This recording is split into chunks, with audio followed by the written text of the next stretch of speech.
அன்பு நேயர்களே வணக்கம். லோகா சமஸ்தா சுகினோ பவந்து, வாழ்க வளமுடன். இன்றைய பஞ்சாங்கம் மற்றும் இன்றைய நாளுக்குண்டான சிறப்புகளையும் விரதாதி விசேஷங்களையும் பற்றியும் பார்க்கலாம்.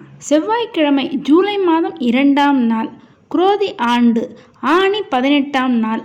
இன்றைய திதி தேய்பிறை ஏகாதசி திதி காலை 9:27 வரை. அதன் பிறகு துவாதசி திதி. இன்றைய நட்சத்திரம் கிருத்திகை நட்சத்திரம். இன்றைய யோகம் சித்த யோகம். இன்று நாள் முழுவதும் சித்த யோகமாக இருக்கிறது. இன்றைய சந்திராஷ்டமம் கன்னிராசிக்காரர்களுக்கு இன்று நண்பகல் 12:16 வரை சந்திராஷ்டமம். அதன் பிறகு துலாம் ராசிக்காரர்களுக்கு மதியம் 12:16 முதல் துலாம் ராசிக்காரர்களுக்கு இன்றைய தினம் சந்திராஷ்டம நாளாக அமைகிறது. இன்றைய ராகு காலம் மாலை 3 மணி முதல் 4:30 மணி வரை. யமகண்டம் காலை 9 மணி முதல் 10:30 மணி வரை. கூலிகை நண்பகல் 12 மணி முதல் 1:30 மணி வரை. இன்றைய நல்ல நேரம் காலை 8 மணி முதல் 9 மணி வரை. காலை 10:30 மணி முதல் 11 மணி வரை.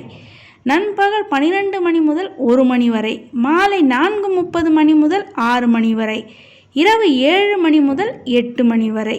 இன்றைய கிரக நிலவரம்: மேஷத்தில் செவ்வாய் சந்திரன், ரிஷபத்தில் குரு, மிதுனத்தில் சூரியன் சுக்கிரன், கடகத்தில் புதன், கன்னியில் கேது, கும்பத்தில் சனி, மீனத்தில் ராகு.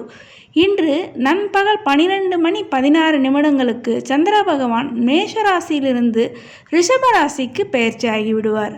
இனி இன்றைய நாளுக்குண்டான சிறப்புகளையும் விரதாதி விசேஷங்களையும், இன்றைய தினம் நாம் அவசியம் சொல்லி வழிபாடு செய்ய வேண்டிய மந்திரங்களை பற்றி இப்பொழுது பார்க்கலாம். இன்றைய தினம் 2 முக்கிய விரத தினங்கள் ஒன்றாக சேர்ந்து செவ்வாய்க்கிழமையுடன் கூடி வருவது மிக மிக சிறப்பானது. ஒன்று ஏகாதசி விரதம், மற்றொன்று கிருத்திகை விரதம். ஏகாதசி திதியானது காலை சூரியோதயத்தின் போது ஏகாதசி திதி உள்ள நாளே ஏகாதசி விரதம் என்பது அனுஷ்டிக்கப்படும். செவ்வாய்க்கிழமையுடன் கூடி கிருத்திகை நட்சத்திரம் வருவது முருகனுக்கு மிக மிக விசேஷம். எனவே இன்றைய தினம் கிருத்திகை விரதம் அனுஷ்டிப்பவர்களும் பெருமாளுக்கு உகந்த ஏகாதசி விரதம் அனுஷ்டிப்பவர்களும் இன்றைய தினம் விரதம் இருப்பது மிக மிக சிறந்தது. ஏகாதசி விரதத்தை மட்டும்தான் நான் தொடர்ந்து கடைபிடித்து வருகிறேன், ஏகாதசி விரதத்தை மட்டும்தான் அனுஷ்டிப்பேன் என்பவர்களுக்கும் தானாகவே முருகப்பெருமானுடைய அருளும் கிருத்திகை விரதம் அனுஷ்டித்த பலனும் நிச்சயமாக தானாக வந்துவிடும். அதேபோல் முருகனுக்கு உகந்த கிருத்திகை விரதத்தை மட்டும் அனுஷ்டிப்பவர்களுக்கும் பெருமாளுக்கு உண்டான ஏகாதசி விரதத்தை அனுஷ்டித்த பலனும் அவர்களுக்கு தானாகவே வந்துவிடும். அவ்வளவு சிறப்பு வாய்ந்த இந்த நாளில் நிச்சயம் பெருமாளையும் முருகப்பெருமானையும் நினைத்து விரதமிருந்து வழிபாடு செய்ய சகலவித சிறப்புகளும் நல்ல பலன்களும் நிச்சயம் உண்டாகும். விரதங்களிலேயே மிகவும் சிறந்தது ஏகாதசி விரதம். இந்த ஏகாதசி விரதத்தை யார் ஒருவர் தொடர்ந்து அனுஷ்டிக்கிறார்களோ அவர்களுடைய பாவங்கள், அதாவது 7 ஜென்ம பாவங்கள் என்பது அனைத்தும் நீங்கும். அது மட்டுமல்லாமல் அவர்களுடைய உடலும் மனதும் தூய்மையடையும். ஏகாதசி விரதத்தை நாம் தொடர்ந்து மேற்கொள்ளும் போது இந்த பிறவியில் நாம் செய்த பாவங்கள் மட்டுமல்லாமல் போன ஜென்மத்தில் நாம் தெரிந்தும் தெரியாமல் செய்த அனைத்து பாவங்களும் விலகி இனிய இல்வாழ்க்கை என்பது அமையும். இந்த ஏகாதசி நாளன்று மனதை ஒருநிலைப்படுத்தி இந்த முழு நாளும் விரதத்தை அனுஷ்டிக்க முடிந்தவர்கள் தாராளமாக விரதத்தை மேற்கொண்டு அன்று நாள் முழுவதும் பெருமாளுக்கு உண்டான திருநாமங்களை நீங்கள் தொடர்ந்து உச்சரித்து கொண்டிருப்பதும், உங்களுக்கு தெரிந்த பெருமாளுக்கு உண்டான மந்திரங்கள் ஸ்லோகங்களை சொல்வது, விஷ்ணு சகஸ்ரநாமம் பாராயணம் செய்வது, அல்லது குறைந்தபட்சம் ஓம் நமோ நாராயணா என்ற இந்த அஷ்டாட்சர மந்திரத்தை தொடர்ந்து நாள் முழுவதும் ஜெபித்து கொண்டு இருக்கும்போது உங்களுக்கு நிச்சயமாக சிறந்த அற்புதமான பலன்கள் எல்லாம் உண்டாகும்.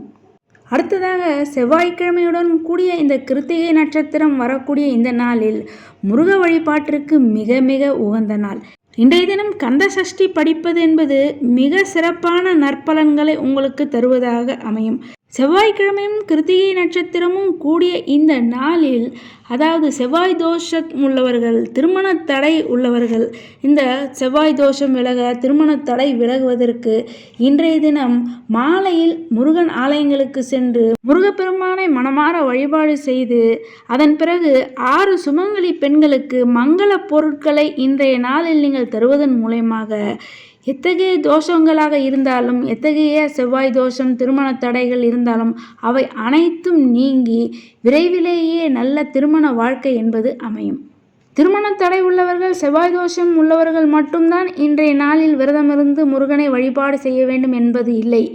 அதாவது நிலத் தொடர்பான பிரச்சனை உள்ளவர்கள், சொத்து பிரச்சனை உள்ளவர்கள், குழந்தை பாக்கியத்தை வேண்டி இருப்பவர்கள் அனைவருமே இந்த நாளில் முருகப்பெருமானை மனதார நினைந்து வழிபாடு செய்ய சகலவிதமான பிரச்சனைகளும் தீரும். மேலும் உயர் பதவிக்காக காத்து கொண்டிருப்பவர்களும் இந்த நாளில் முருகப்பெருமானை நீங்கள் வழிபாடு செய்ய நிச்சயமாக நீங்கள் நினைத்த உயர் பதவி, வெற்றி அனைத்துமே உண்டாகும்.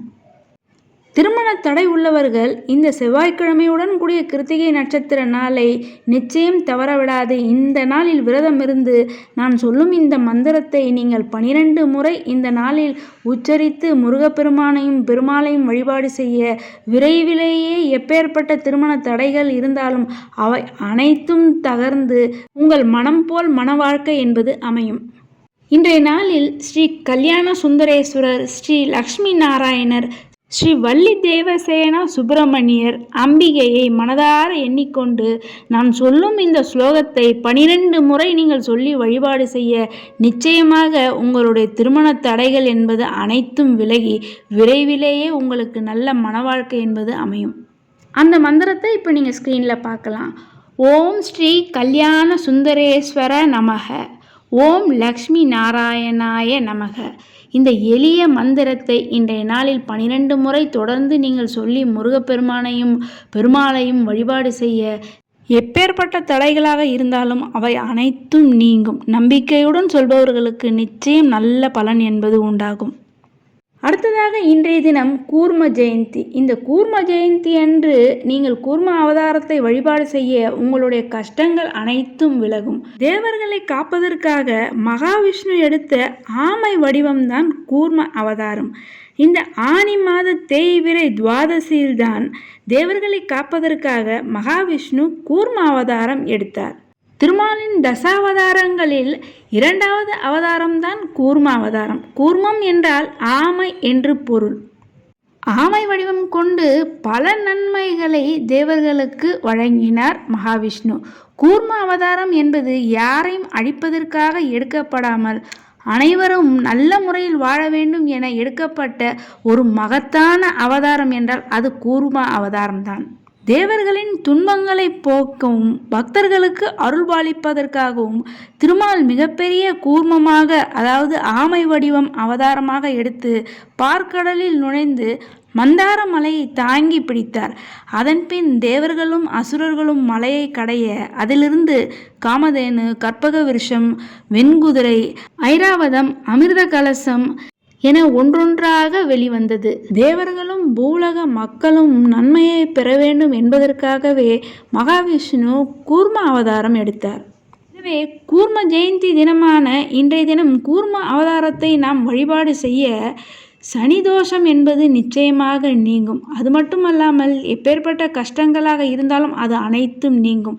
தீர்க்க ஆயுள் உண்டாகும். எனவே இன்றைய தினம் அவசியம் மாலை வேளைகளில் அருகில் உள்ள பெருமாள் ஆலயங்களுக்கு சென்று இந்த கூர்ம அவதார மூர்த்தியை பிரார்த்தனை செய்து பெருமானுடைய இந்த கூர்ம அவதார சரித்திரத்தை பக்தியுடன் சிந்தித்து தியானம் செய்து கூர்ம அவதாரத்தை வழிபாடு செய்பவர்களுக்கு சகல வளங்களும் நலங்களும் உண்டாகும்.